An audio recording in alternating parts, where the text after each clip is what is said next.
Donc cette vidéo, je vais la consacrer à la modulation d'une onde en amplitude. Donc voilà donc le montage qu'on va réaliser. Donc vous voyez ici un GPF, GPF1, il représente l'onde porteuse, GPF2, il représente l'onde modulante, et à la sortie, on obtiendra l'onde modulée. Donc voilà un schéma explicatif. Donc voilà l'onde modulante avec une tension de décalage U0 qu'on va appliquer ici. Et voilà l'onde porteuse qu'on va appliquer ici. Et à la sortie, on obtiendra l'onde modulée. Alors, on aura donc besoin du matériel suivant. Un générateur GPF qui jouera le rôle de la porteuse, sa fréquence 725.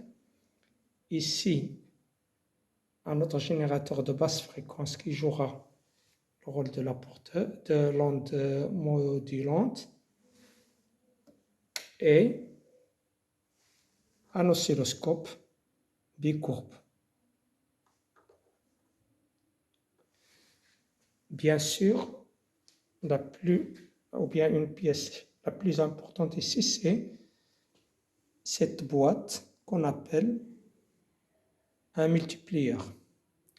Donc, avant de brancher les tensions, la porteuse ici et l'onde modulante ici, il faut tout d'abord alimenter le multiplieur. Donc, il est alimenté grâce à une alimentation symétrique.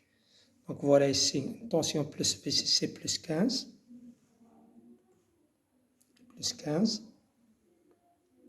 Et la masse. Et enfin, une tension ou bien moins VCC ici. Alors, je vais commencer d'abord on commence par relier la porteuse à la boîte. Voilà, donc la masse du premier générateur et l'entrée, le borne positif à l'entrée 1.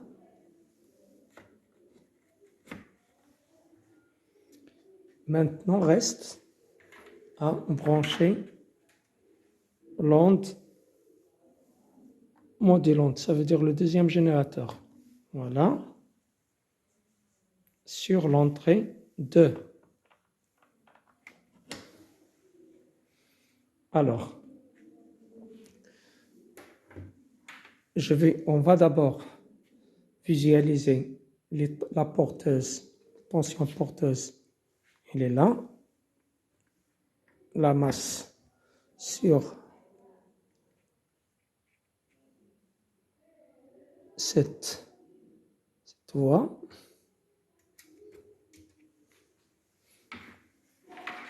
Je branche donc l'entrée Y1 sur.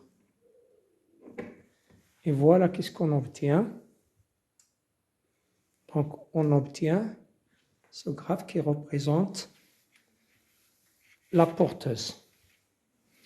Maintenant, pour visualiser l'onde modulante, on branche la masse de l'entrée Y2 sur la masse toujours de cette boîte ici, et l'entrée Y1 sur l'entrée E2. L'entrée E2, voilà.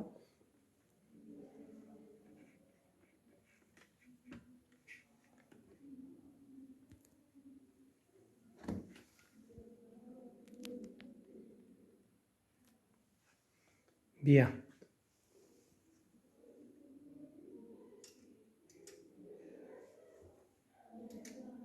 Et voilà donc, qu'est-ce qu'on obtient. Donc, il y a la porteuse et l'onde modulante. On voit bien que la fréquence de l'onde modulante est nettement inférieure à la fréquence de l'onde porteuse. Maintenant, voyons maintenant si je débranche le fil de la porteuse et je le mets sur la sortie. Et voilà qu'est-ce qu'on obtient. Voilà qu'est-ce qu'on obtient. Donc vous voyez bien ici les deux signaux. Donc on voit le signal, voilà le signal de l'onde modulante, c'est celui-là, celle-là, et voilà la porteuse, pardon, l'onde modulée qu'on obtient à la sortie. Bien, alors, je vais varier. Donc, qu'est-ce qu'on voit? Donc, on voit bien que la variation de l'onde modulante ne correspond pas à la variation de l'enveloppe de l'onde modulée. On dit ici qu'on a une mauvaise qualité de modulation. On peut vérifier ça en désactivant le balayage. Si je désactive le balayage, donc vous voyez, on obtient la forme d'un papillon. Cela veut dire qu'on a une mauvaise ondulation. Alors, pour avoir une bonne modulation, il faut décaler ce signal-là, ça veut dire l'onde modulante, vers le haut, avec une tension de décalage U0 continue. Alors, comment on va faire? Il suffit d'ajouter une tension de décalage avec l'option Offset. Donc, voilà. Donc j'ajoute.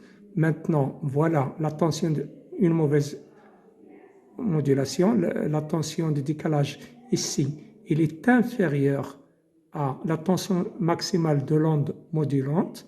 Donc, j'augmente la tension U0 jusqu'à ce que l'onde modulante se déplace vers le haut et devient positive. Donc, à ce moment-là, qu'est-ce qu'on constate?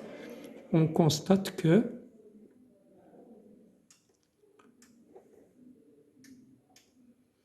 donc, qu'est-ce qu'on constate? On constate que la variation de l'enveloppe correspond bien à la variation de l'onde modulante. Donc, si on désactive le balayage, on obtient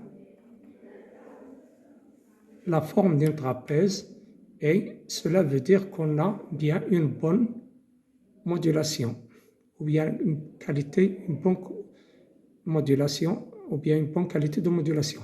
Bien, revenons maintenant à la courbe précédente et voyons l'effet de la fréquence.